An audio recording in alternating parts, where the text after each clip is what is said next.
All right, everybody, I hope you enjoyed that last video that we did. We put out on the CFORCE 600 and the CFORCE 500. But we have a little fun video for you today, because today we're going to take those runs that we got on the 500 and we're going to compare it to a Honda Foreman Rubicon 500 and a Honda Rancher 420, and just see how they perform on the dyno, see what kind of power the Honda puts down to the ground, and compare it to the CFORCE 500. We would compare it to the CFORCE 600 because if you go buy a new Honda Foreman Rubicon, you're going to be spending more than a CFORCE 600, way more than a CFORCE 500. So keep that in mind. But the performance of the 600 is just way more than the Honda Rancher or the Honda Foreman. So we decided we're going to show you on the graphs here towards the end of the video. We'll show you, you can see the graphs right there. We'll talk about that towards the end of the video as you see each run, and you'll see how they compare to the CFORCE. Keep in mind, everybody always rates their horsepower at the crank, but that's not exactly real horsepower applied to the ground and what you'll actually feel out on the trails. So our dyno here at Main Street Cycle is going to show us how they all really compare and stack up to each other. Y'all ready to see it? Let's do it. Joel set the dyno up to start measuring at 6 miles an hour, and he's going to start in third gear. He'll shift into fourth, then into fifth. We'll see how that compares to just hammering on the CFORCE 500 at 6 miles an hour. Here we go, Joel.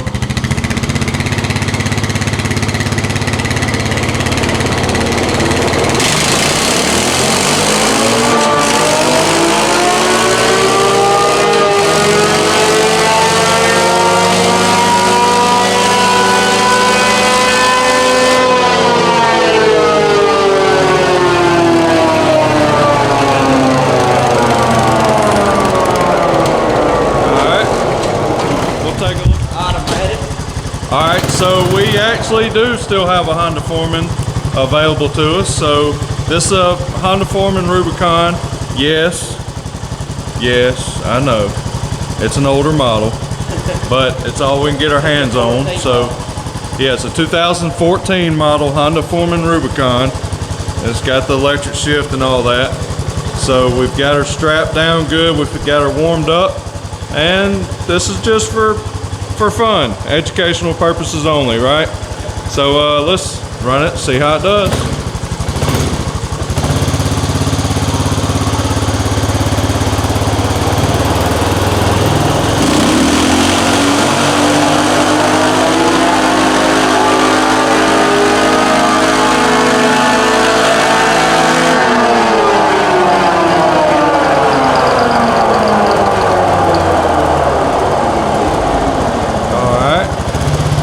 Get one more run.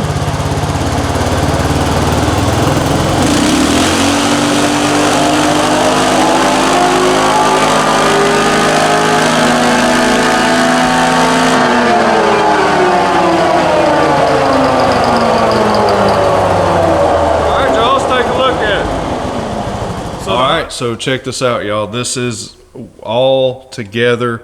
I'll explain. I know it's kind of confusing looking, but we're all starting at the 6 mile per hour mark. That's when Joel hits it. And we have the Honda Rancher foot shift, where Joel started in third gear, shifted into fourth, shifted into fifth. That's the red line there. And then the light blue is the Honda Foreman 500 Rubicon. All right, and you can see how the Rancher actually pulled up higher than it, and as it gained speed and shifted through the gears.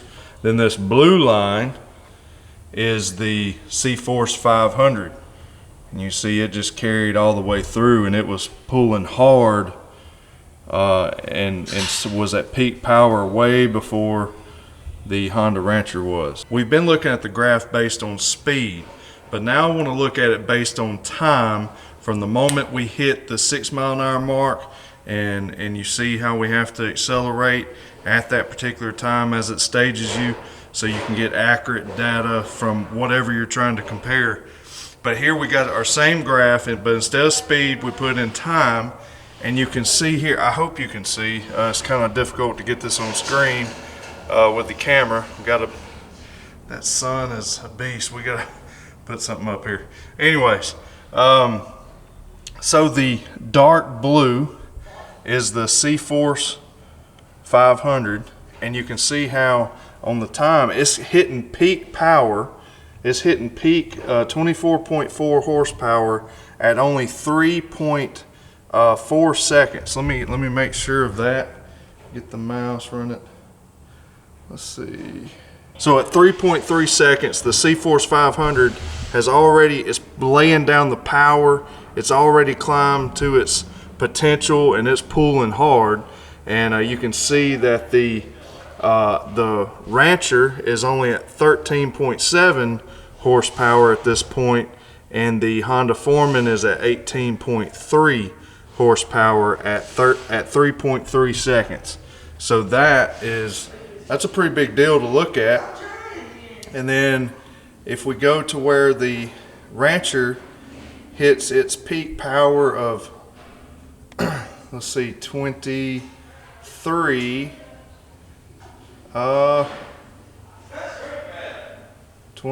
I'm looking for it. 23. There it is. 23 horsepower at 12.7, but it really did a good job of holding that power, you know, pretty flat. But it was at 22. Let's just go down to 22, because I mean, it took forever to clip 23 like that. And remember, peak was at 23.1, and it was right when we let off the throttle, so that could have gave it a higher reading when you blip the throttle at the end.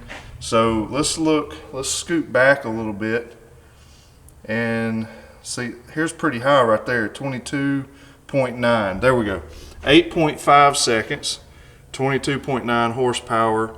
The CFORCE 500 has already finished its run. It's already hit 40 miles an hour, and the Rancher and the Foreman is still having to roll at, you know, the CFORCE done finished back here at 6.7 seconds. So keep that in mind, guys, as I showed you that first graph based upon speed, but this one is even more impressive to think about how much time it takes for each machine to get to that power. Because if you just look at these numbers, you know, that looks pretty close, but you gotta look at the time that it takes for it to get to those numbers. The CFORCE 500's already hit it, done gained a bunch of ground, and the run's over before the Rancher or the Foreman gets to its peak. So yeah, just thought I'd add that in there. That's pretty important. The CFMOTO puts down a lot more torque, bam, right off the hit, and then we can feel that out on the trails. I mean, it's just, when you grab the throttle, that 500 pulls hard. So, and then the way the CFMOTO puts the power down, it's just so much better, it's so much quicker, way more efficient, and CFMOTO for the win on this one, boys. All right, guys, so I hope y'all enjoyed that video. Hope you enjoyed that comparison. Just a fun video to kind of put some facts out there, and go down the comment section. I'm sure there's going to be a lot of arguing going on down there, but anyways, the dyno don't lie. So hope you enjoyed it. Remember, you can get anything for your CFMOTO at Main Street Cycle, and looking forward to doing some riding videos here pretty soon. We've got some big announcements coming up. Excited about that as well. We're also still working on tunes and performance parts, and that's all going to be available right here at Main Street Cycle. Anything that you need for your CFMOTO OEM parts, accessories, windshields, storage options, everything, wheels and tires, you name it, it's here. So hope y'all enjoyed it. God bless you. As always, remember to keep it real. We'll see you in the next one.